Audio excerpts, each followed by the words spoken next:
Hey guys, today's reading is August 18th. So we're going to try and get through 2 readings today to get us back on track. We'll see if we can do that. Tonight we'll read Esther 8, 9, and 10, 2 Corinthians 10, 1 through 12, Psalm 44, and Proverbs 21, 25 through 26. So here's Esther 8, 9, and 10. On that day, King Ahasuerus gave to Queen Esther the house of Haman, the enemy of the Jews. And Mordecai came before the king, for Esther had told what he was to her. And the king took off his signet ring, which he had taken from Haman, and gave it to Mordecai. And Esther set Mordecai over the house of Haman. Then Esther spoke again to the king. She fell at his feet and wept and pleaded with him to avert the evil plan of Haman, the Agagite, and the plot that he had devised against the Jews. When the king held out the golden scepter to Esther, Esther rose and stood before the king, and she said, "If it please the king, and if I have found favor in his sight, and if the thing seems right before the king, and I am pleasing in his eyes, let an order be written to revoke the letters devised by Haman the Agagite, the son of Hammedatha, which he wrote to destroy the Jews who are in all the provinces of the king. For how can I bear to see the calamity that is coming to my people? Or how can I bear to see the destruction of my kindred?" Then King Ahasuerus said to Queen Esther and to Mordecai the Jew, "Behold, I have given Esther the house of Haman, and they have hanged him on the gallows, because he intended to lay hands on the Jews.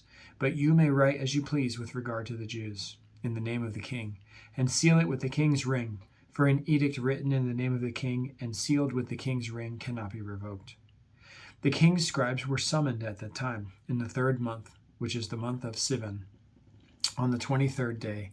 And an edict was written, according to all that Mordecai commanded concerning the Jews, to the satraps and the governors and the officials of the provinces, from India to Ethiopia, 127 provinces, to each province in its own script, and to each people in its own language, and also to the Jews in their script and their language. And he wrote in the name of King Ahasuerus, and sealed it with the king's signet ring.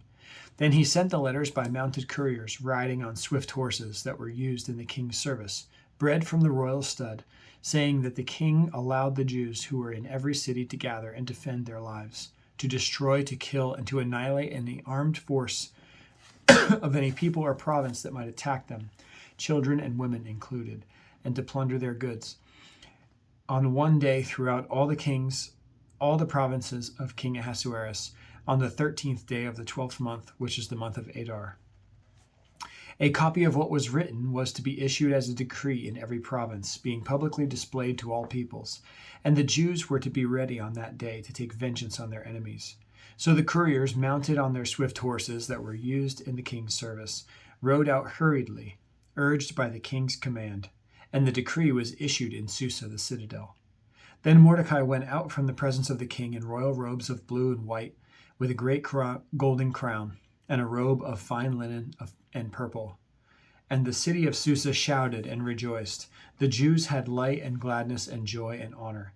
And in every province and in every city, wherever the king's command and his edict reached, there was gladness and joy among the Jews, a feast and a holiday. And many from the people of the country declared themselves Jews, for fear of the Jews had fallen on them. Now in the 12th month, which is the month of Adar, on the 13th day of the same, when the king's command and edict were about to be carried out, on that very day when the enemies of the Jews hoped to gain the mastery over them, the reverse occurred. The Jews gained mastery over them, over those who hated them. The Jews gathered in their cities throughout all the provinces of King Ahasuerus to lay hands on those who sought their harm, and no one could stand against them, for the fear of them had fallen on all peoples. All the officials of the provinces and the satraps and the governors and the royal agents also helped the Jews, for the fear of Mordecai had fallen on them. For Mordecai was great in the king's house, and his fame spread throughout all the provinces, for the man Mordecai grew more and more powerful. The Jews struck all their enemies with the sword, killing them and destroying them, and did as they pleased to those who hated them. In Susa, the citadel itself, the Jews killed and destroyed 500 men, and also killed Parshandatha, and Dalphon, and Aspatha, and Poratha, and Adalia, and Aridatha, and Parmashtha, and Arisai, and Aridai, and Vaizatha, the 10 sons of Haman, the son of Hammedatha, the enemy of the Jews. But they laid no hand on the plunder. That very day, the number of those killed in Susa, the citadel, was reported to the king. And the king said to Queen Esther, "In Susa, the citadel, the Jews have killed and destroyed 500 men, and also the 10 sons of Haman. What then have they done in the rest of the king's provinces? Now what is your wish? It shall be granted to you. And what further is your request? It shall be fulfilled." And Esther said, "If it please the king, let the Jews who are in Susa be allowed tomorrow also to do according to this day's edict, and let the 10 sons of Haman be hanged on the gallows." So the king commanded this to be done. A decree was issued in Susa, and the 10 sons of Haman were hanged. The Jews who were in Susa gathered also on the 14th day of the month of Adar, and they killed 300 men in Susa, but they laid no hands on the plunder. Now the rest of the Jews who were in the king's provinces also gathered to defend their lives, and got relief from their enemies, and killed 75,000 of those who hated them, but they laid no hands on the plunder. This was on the 13th day of the month of Adar, and on the 14th day they rested, and made that a day of feasting and gladness. But the Jews who were in Susa gathered on the 13th day and on the 14th, and rested on the 15th day, making that a day of feasting and gladness. Therefore the Jews of the villages who live in the rural towns hold the 14th day of the month of Adar as a day for gladness and feasting, as a holiday, and as a day on which they send gifts of food to one another.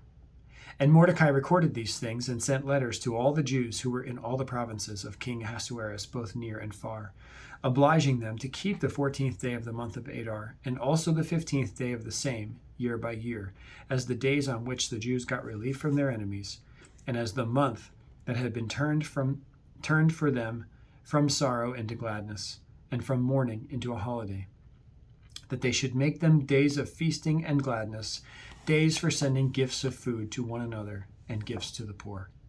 So the Jews accepted what they had started to do,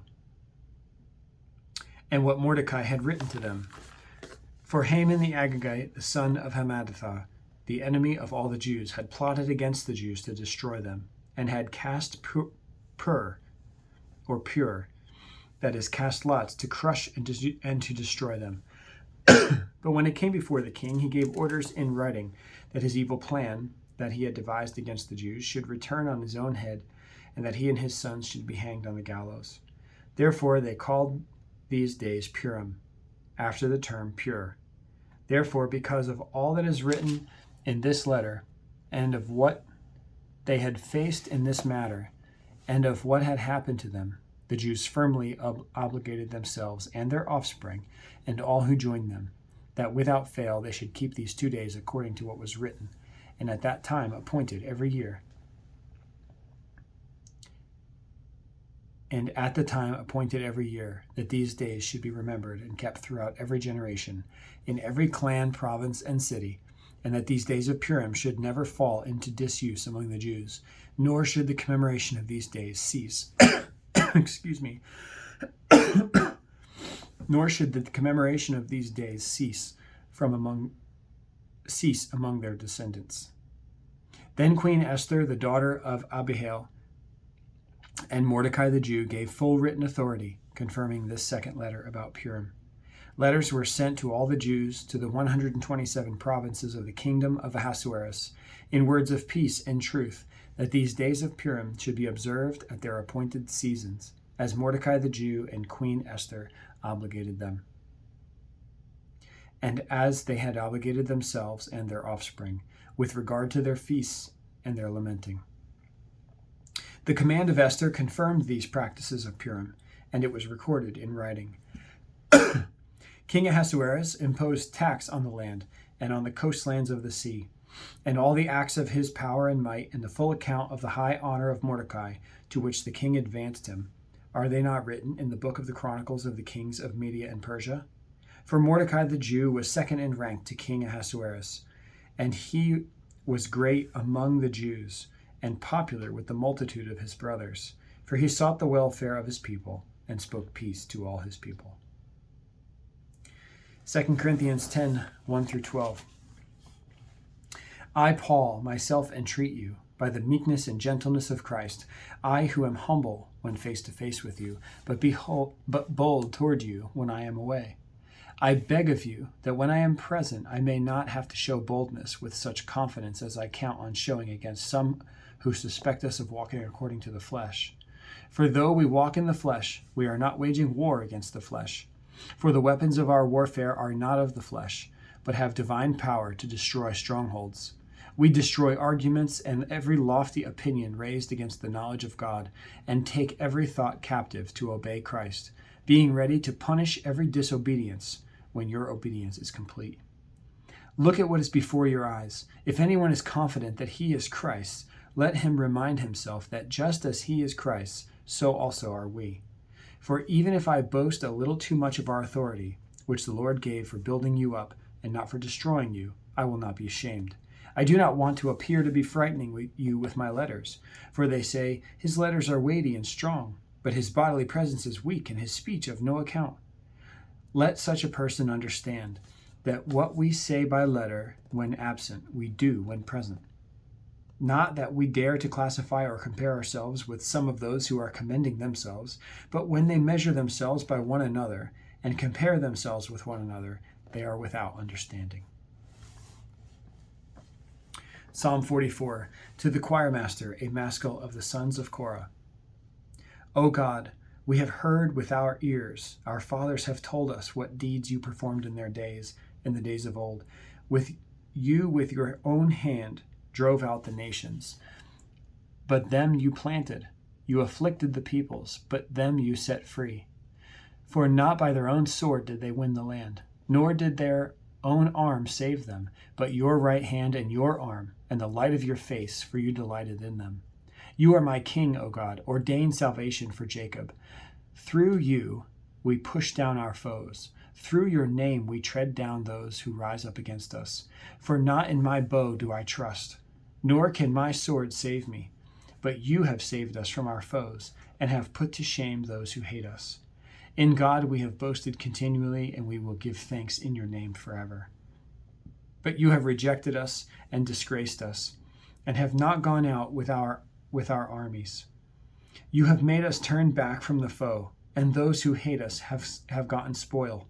You have made us like sheep for slaughter, and have scattered us among the nations. You have sold your people for a trifle, demanding no high price for them. You have made us the taunt of our neighbors, the derision and scorn of those around us. You have made us a byword among the nations, a laughingstock among the peoples.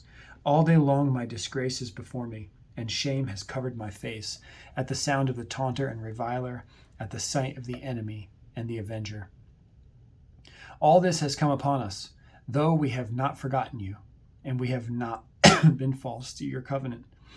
Our heart has not turned back, nor have our steps departed from your way. Yet you have broken us in the place of jackals, and covered us with the shadow of death.